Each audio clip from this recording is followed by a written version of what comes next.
América, estamos nas quartas de final. Falar agora de Campeonato Brasileiro da Série B. Jogadores do Guarani, depois de descanso, depois da final da Série A2 do Campeonato Paulista no último sábado, ficaram de folga. A reapresentação foi ontem. Muitas caras novas e a velha confiança do técnico Wilson Tadei mantido no comando do Bugre para a disputa da Série B.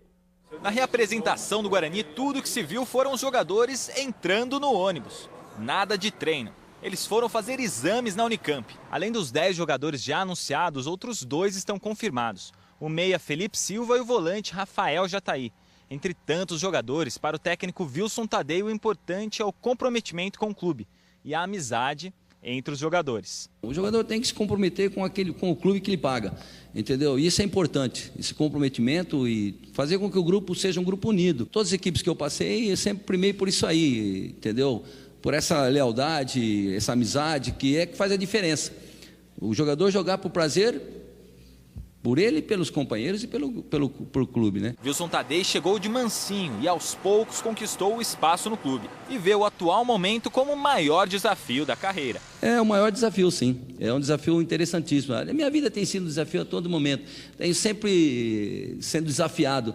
Vou quebrando o tabu. O campeonato é longo. O bonde do Bugre vai viajar bastante. Por exemplo, são mais de 2.300 quilômetros só para enfrentar o Salgueiro, no Pernambuco. Por isso, para chegar longe, tem que ir com calma. Tenho ciência e consciência de que o campeonato é dos mais difíceis.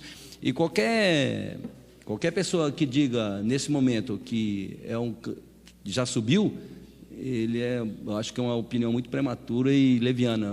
Ninguém sabe o que pode acontecer na frente. O momento agora é de trabalhar, dar aos jogadores toda a condição possível para que eles possam desenvolver o futebol deles e degrau por degrau.